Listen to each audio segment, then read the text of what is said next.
Froid, désespérément anonyme. C'est ici, dans ce lieu, si éloigné d'une douce France empreinte de nostalgie, que Charles Trenet a vécu ces dernières heures. Dans le hall de l'hôpital de Créteil, aucun bouquet de fleurs, aucun admirateur. Attention, est-ce que Picbull il va vous manger? L'apparition du secrétaire de Charles Trenet portant le chien du chanteur sous son manteau interrompra un instant le lourd silence imposé par les proches de Charles Trenet et les dirigeants de l'hôpital. En accord avec ses médecins, le chanteur a, semble-t-il, décidé de ne pas prolonger à tout prix les soins intensifs qui lui étaient prodigués. Ma décision de faire arrêter la souffrance, les médicaments, tout ça, c'est terrible. Quand vous avez quelqu'un qui est à l'hôpital, il faut savoir... voilà, puis il l'a fait lui-même, c'est bien, enfin, le corps humain lui-même. Et puis voilà, il est parti gentiment, très bien, sans souffrance. À Nogent, sur les bords de la Marne, devant le domicile de Trenet, la même absence de signes tangibles de l'événement. Seuls quelques photographes attendent le passage très hypothétique d'une personnalité. Un ou deux badauds s'approchent et parlent de leur ancien voisin. Il était très discret et le peu de fois que les gens lui parlaient quand même, vous êtes monsieur Charles Trenet, tout ça, bon, il était touché. J'ai eu comme si il m'est tombé quelque chose sur la tête, de ne plus entendre Charles Trenet, de ne plus le revoir. Une émotion spontanée qui ne s'est guère manifestée aujourd'hui, en attendant peut-être les hommages publics qui lui seront rendus en fin de semaine. La foule les chante un peu distraite en ignorant. Et avec nous sur ce plateau pour évoquer Charles Trenet, un de ceux qui connaît le mieux la chanson française, Pierre Bouteiller. Quel est le souvenir que vous garderez de Charles Trenet ?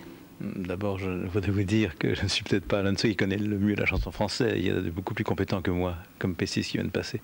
Mais je connaissais un peu Charles Trenet, c'est vrai. Je n'étais pas dans le premier cercle, si j'ose dire. Je n'étais pas intime, mais on se connaissait depuis longtemps. On avait fait beaucoup d'émissions ensemble, de radio, de télévision, de cassettes. Alors, quel homme était-il ? Ah, mais écoutez, je sais que, comme tout homme, il était multiple. Hein. Il avait ses zones d'ombre, sûrement. Il avait ses défauts, sûrement. On les connaît. Et puis, il avait quand même ses qualités.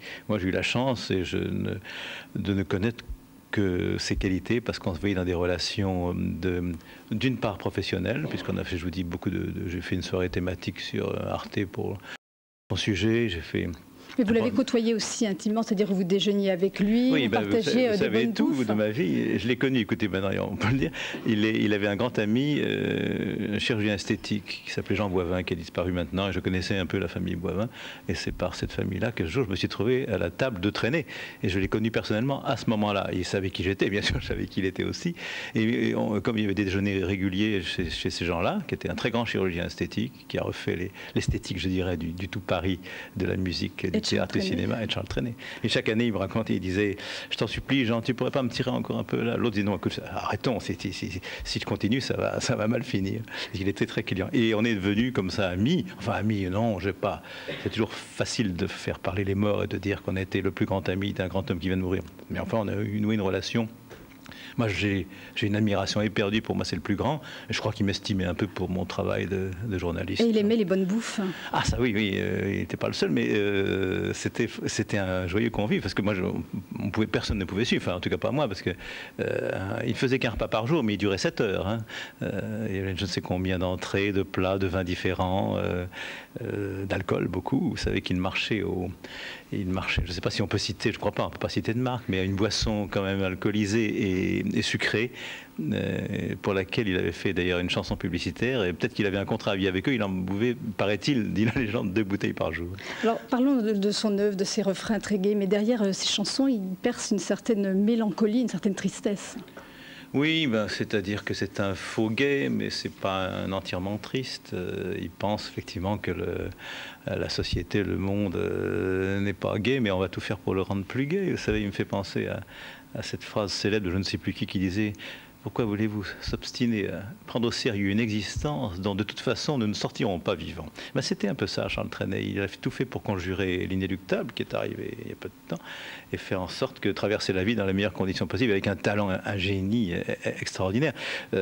C'est vrai, c'était la joie de vivre, mais aussi quand on décode un peu, sans tomber dans la psychanalyse de Café du Commerce, certaines chansons, on s'aperçoit qu'il y a une enfance difficile. Dans La folle complainte, qui est pour moi sa plus belle chanson parce qu'elle est la plus codée, il parle à un moment des becs d'acétylène aux enfants assistés.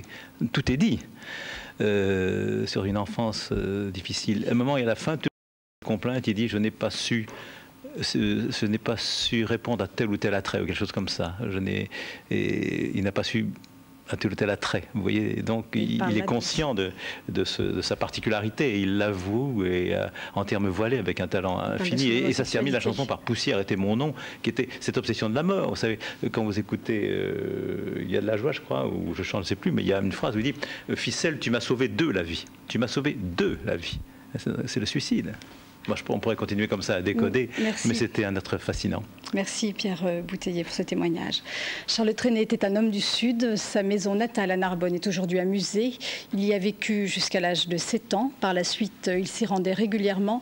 Et toute la ville se souvient aujourd'hui de ce grand homme si simple, Nathalie Ether. Dans ma rue, il y a 2 boutiques dans Narbonne, mon ami, Gruissant, mon amour. Durant son enfance, la douce France de Charles Trenet fut ensoleillée.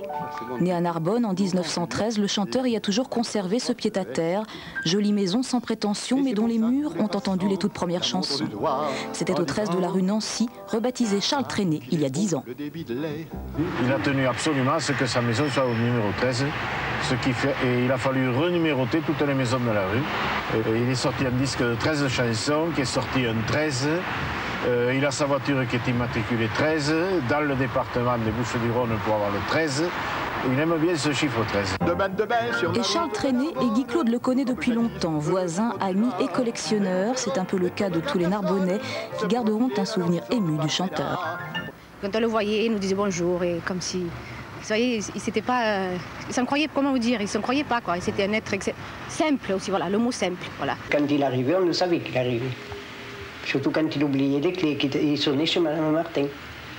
Parce que j'avais le double. Le soleil, rendez-vous avec la lune, elle n'était pas là, le soleil attend, pas mal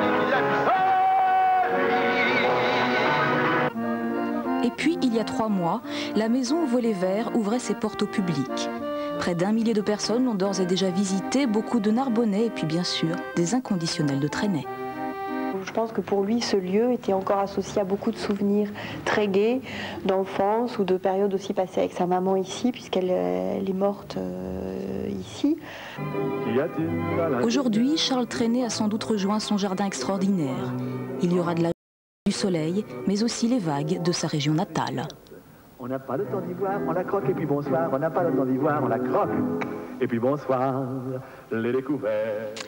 Et aujourd'hui, des générations d'artistes se réclament de son héritage. Jacques Higelin, Alain Souchon et même la nouvelle génération se réfèrent à celui qui, pendant plus de 60 ans, a marqué la chanson française. Sabine Gorny, Richard Tripot. Pour moi, c'est le roi soleil de la chanson française qui a disparu. C'est monstrueux ce qui nous arrive parce que c'est le dernier poète, le merveilleux poète français, quoi. Et à ce merveilleux poète, magicien des mots, la chanson française unanimement reconnaissante. Ce jour-là, 2 générations swinguaient à l'unisson. Trenet et Higelin, longtemps considérés comme le fils spirituel azimuté du fou chantant. J'adore Charles Trenet, par exemple pour des choses comme... c'est pour ça que j'ai écrit Grain de poussière, à cause d'une chanson qui disait « J'ai pas aimé ma mère, j'ai pas aimé mon sort, j'ai pas aimé la guerre, j'ai pas aimé la mort. » Higelin, Morane ou Souchon, qu'il avait surnommé le patron, tous admiratifs devant ce grain de folie et de légèreté que Trenet avait su instiller dans la variété. J'aime ces chansons parce que c'est d'une simplicité, d'une énergie, je trouve ça formidable. C'est à vous, bonjour, dites demoiselles, il y a de la joie partout, il y a de la joie. Quand il s'est présenté à Bourges, je m'en souviens très bien, j'étais là, les gens ont dit, vous vous rendez compte, à Bourges, ce vieux machin, au milieu de tous ces gens en col roulé, en Santiago, et il les a empaumés, il les a mis sous le bras, et fabuleusement. Étonnamment moderne, Trenet. Dans les années 80, Douce France, une chanson de 1943, devient numéro 1 au top 50, clin d'œil ironique et symbole d'une génération issue de l'immigration. On avait envie de chanter sur la France, le beau pays qui est la France, etc. Puis un jour, on a découvert cette chanson et puis on s'est dit, tiens, c'est pas la peine d'en écrire une puisqu'elle existe déjà. Le soleil a rendez-vous avec la lune. Transgénérationnel Trenet, avec son swing des mots et son rythme des rimes, il aura franchi allègrement toutes les modes, tous les océans. Trenet, père spirituel, Trenet, éternel. Et salut Charles, on se retrouvera un de ces jours au paradis des poètes. que notre chaîne programme ce soir un documentaire consacré à la vie de Charles Trenet qui sera diffusé vers 23h, juste après Soir 3. Le reste de l'actualité, quel va être le sort réservé aux 900 naufragés kurdes ? Un peu de...